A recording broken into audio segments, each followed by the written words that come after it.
कोकणात फिरायचं म्हटलं की भरपूर हिडन ठिकाणे आहेत एक्सप्लोर करण्यासाठी। जेव्हा पर्यटक कोकणात फिरायला येतात तेव्हा भरपूर हिडन प्लेसेस एक्सप्लोर करायचे राहून जातात। तर आज या व्हिडिओच्या माध्यमातून आपण एक्सप्लोर करणार आहोत खवणे कयाक। कोकणात आपण कुठे झिपलाईन करू शकतो, श्री छत्रपती शिवाजी महाराजांचा 91 फूट भव्य असा स्मारक कुठे आहे, आणि आज अशा काही हिस्टॉरिकल मंदिरांना भेट देणार आहोत। लास्ट पर्यंत व्हिडिओ हा नक्की पहा। कोकणामध्ये नवीन नवीन ठिकाणं पाहण्याची मजा वेगळीच असते। इथले स्वच्छ समुद्र किनारे, शुद्ध हवा, हिरवगार परिसर, झाडाझुडपांनी सामावून घेतलेला समुद्र, हे सर्व पाहून मन एकदम प्रसन्न होते। रोजच्या धावपळीतून नवीन काहीतरी एक्सप्लोर, मन शांत करायचं असेल तर कोकण ट्रिप ही केलीच पाहिजे। तुम्ही हे सुंदर दृश्य पाहत आहे ते आहे खवणे बीच, प्रसिद्ध आहे तर कायाकिंग साठी। चला तर आपण घेऊ कायाकचा आनंद।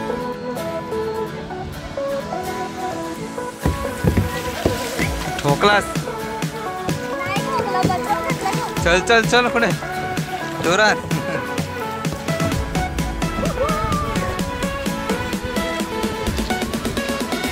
हे 2 नंबर मार, 2 नंबर मार,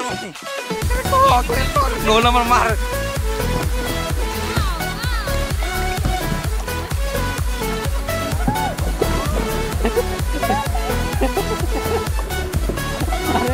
दिशा भटक गए।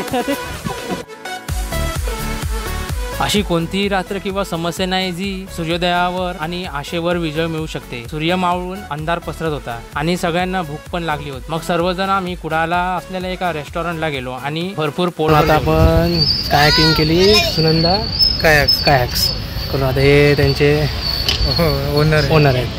आता ते सांगतील कुठे यायचं आणि कसं यायचं। कुडामधून यायचं असेल ना तर कुडामधून तुम्ही येणार डायरेक्ट मापणमध्ये भेटणार। मापणचा चढाव चढून तुम्ही पहिलीच राईट मारायचं, कमान भेटणार। खवणे रोड कायाकिंग पॉईंट म्हणून तुम्हाला तिथून स्वयंभू मारुती मंदिर इथे यायचं। डायरेक्ट माझं नाव सांगायचं ओमकार सारव, नाही तर आमचं कायाक सुनंदा कायाक म्हणून आहे त्याचं नाव आहे ते सांगायचं। तुम्हाला मधीत कोण पण भेटू शकतो, चुकीची माहिती येणार त्याचं तुम्ही ऐकायचं नाही। डायरेक्ट तुम्ही मला कॉन्टॅक्ट करून यायचं। त्यांचा नंबर तू ह्याच्यावरती देते, तुमचा नंबर मी टाकेल। हो चला बाय बाय, नक्की भेट द्या।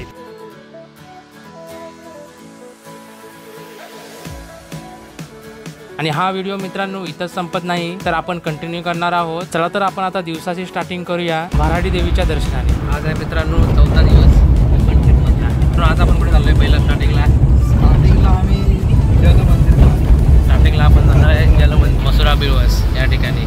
आणि आता सकाळचे वाजले 11:15। आपल्यासोबत आहे प्रणव, काल तुम्ही बघितलं असतं। कालचा एक वेगळा ब्लॉग असणार आहे, आजचा एक वेगळा ब्लॉग। आणि पाठी बघा वहिनी बाजूला बसले ना, भूमी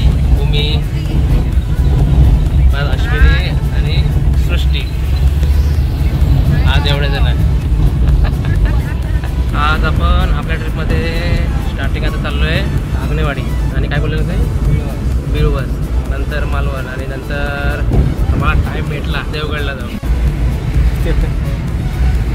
दोघं पण झोपले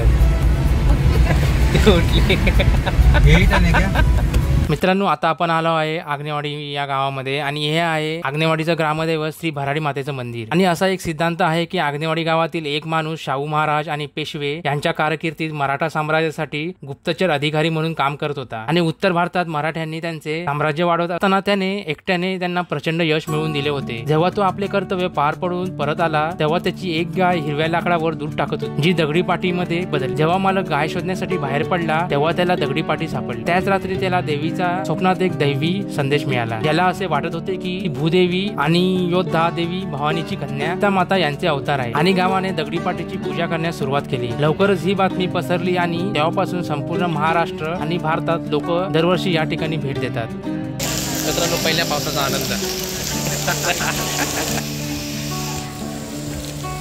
कोकणात सातेरी देवीची मंदिरे अनेक, परंतु मालवण तालुक्यातील बिळवस सातेरी मंदिर हे अधिक प्रसिद्ध आहे। कारण कोकणात आढळणाऱ्या सातेरी देवींच्या मंदिरांपैकी ते एकमेव असे जलमंदिर आहे। श्री सातेरी देवीचं जलमंदिर सुमारे 700 वर्षापूर्वी उभारलेले आहे। सातेरी देवी ही नागकन्या असल्याने कोकणात सातेरी देवीच्या मंदिरात मोठी वारुळे आढळतात। मंदिरामधील वारुळ मंदिराचाच अविभाज्य भाग म्हणजेच देवी आहे। देवीचे वास्तव्य त्या वारुळात आहे। मंदिराचा परिसर निसर्ग सौंदर्याने नटलेला आहे। मंदिराच्या उजवीकडे विहीर वजा कुंड आहे। कुंडाच्या तळाशी महादेवाची पिंड आहे। त्या कुंडातील पाणी कधीच आटत नाही. त्या काळात भारताच्या पवित्र तीर्थक्षेत्रांच्या नद्यांचे पाणी आणून सोडलेले आहे अशी वदंता आहे. मंदिराबाबत ख्यायिका अनेक आहेत. मंदिरासभोवतालच्या तलावात गाई म्हशींना पाणी पाजले जात असे. एके दिवशी तलावातील वारुळातून रक्त येऊ लागले. त्यावेळी एका ग्रामस्थाच्या स्वप्नात देवीने येऊन माझे वास्तव्य या तलावातील वारुळात आहे. जनावरांपासून मला त्रास होत असल्याने या वारुळावर माझ्यासाठी देवालय बांध असे सांगितले. ग्रामस्थांनी देवीच्या त्या आदेशानुसार त्या ठिकाणी देवालय बांधले. मित्रांनो, आता आपण जात आहोत मालवणला श्री छत्रपती शिवाजी महाराजांचा भव्य असा 91 फूट स्मारक पाहायला. मित्रांनो, आपण जे पण स्पॉट आज करणार आहोत ते सर्व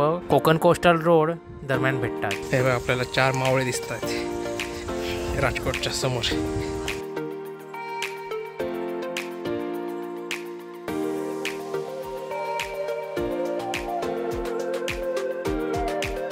मित्रांनो, तुम्हाला हा समोर दिसत आहे तो सिंधुदुर्ग किल्ला. किल्ल्याची पायाभरणी 1664 रोजी झाली. किल्ल्याचा मुख्य उद्देश कोकण किनाऱ्यावरील इंग्रज, डच, फ्रेंच आणि पोर्तुगीज व्यापाऱ्यांच्या वाढत्या प्रभावाचा प्रतिकार करणे आणि जंजिराच्या सिद्धीच्या उदयाला आळा घालणे हा होता. हा किल्ला खुर्ते बेट म्हणून ओळखल्या जाणाऱ्या एका लहान बेटावर बांधण्यात आला आहे. तर आता आपण जात आहोत कुणकेश्वर मंदिराच्या दिशेने, जे स्थित आहे मिठबाव बीच व्ह्यूच्या आधी.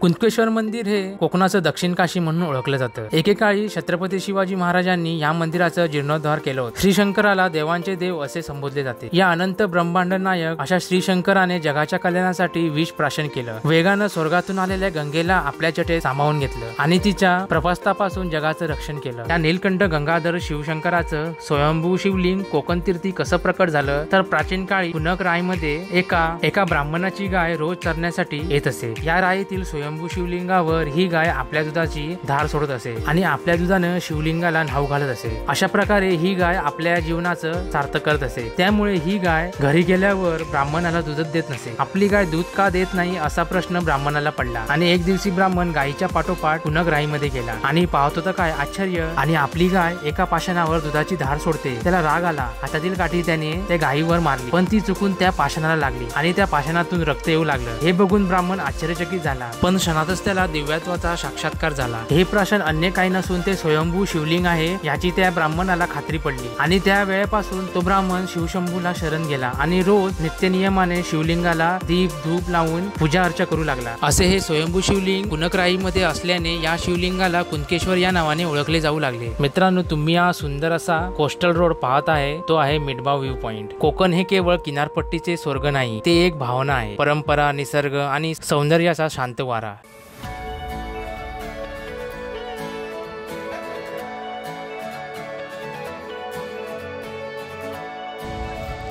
मित्रांनो, कुणकेश्वरचं दर्शन झालेलं आहे. हा कुणकेश्वरचा बीचच्या समोर आपण सध्या वडापाव पार्टी झाली. वडापाव पार्टी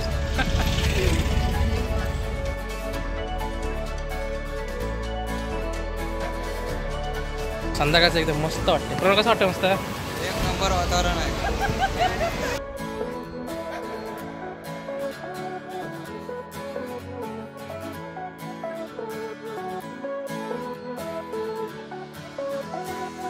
अश्विनी, कसं वाटतंय?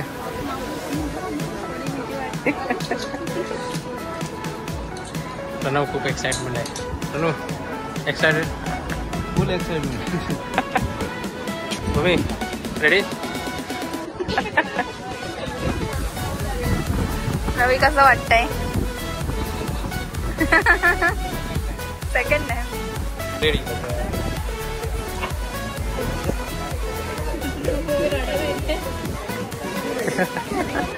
प्रणव रेडी झालेला आहे, तो चाललाय.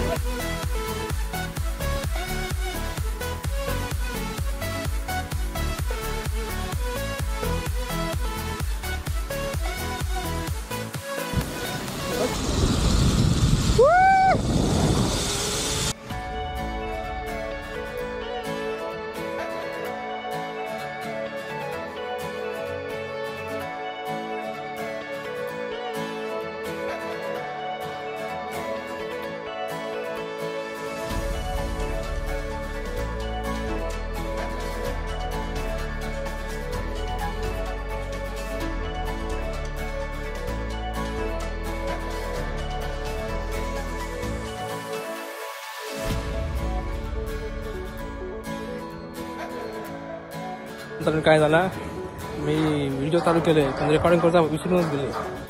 चला गर्ल्सला विचारूया कसं वाटतं. आधी थोडी भीती वाटली पण नंतर छान वाटलं. आणि भूमी खतरनाक भारी.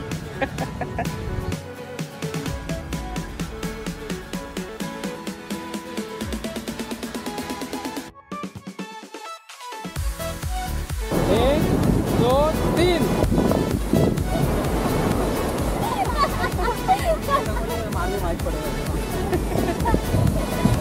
बघूया कसा रेकॉर्ड झालाय.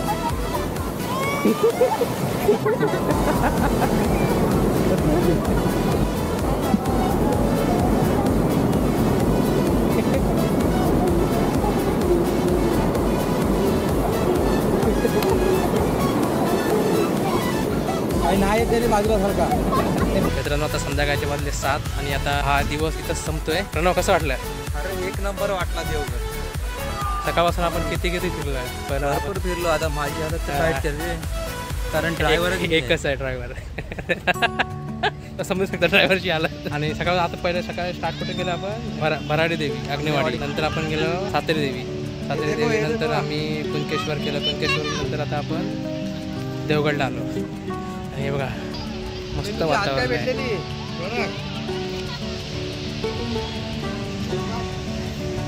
हा देवगड. वहिनी कसं वाटलं. एकदम मस्त मजा आली. भूमी अश्विनी आणि सृष्टी मजा आली. मजा आली. मजा आली हो. पण कसं वाटलं. कसं वाटलं सगळ्यांना. कोकणात आली असं वाटलं. कोकणात आली असं वाटलं मला. खूप वर्षानंतर. चला आता व्हिडिओ इथं स्टॉप करूया आणि भेटूया हॅलो दुसऱ्या व्हिडिओमध्ये. चलो बाय बाय.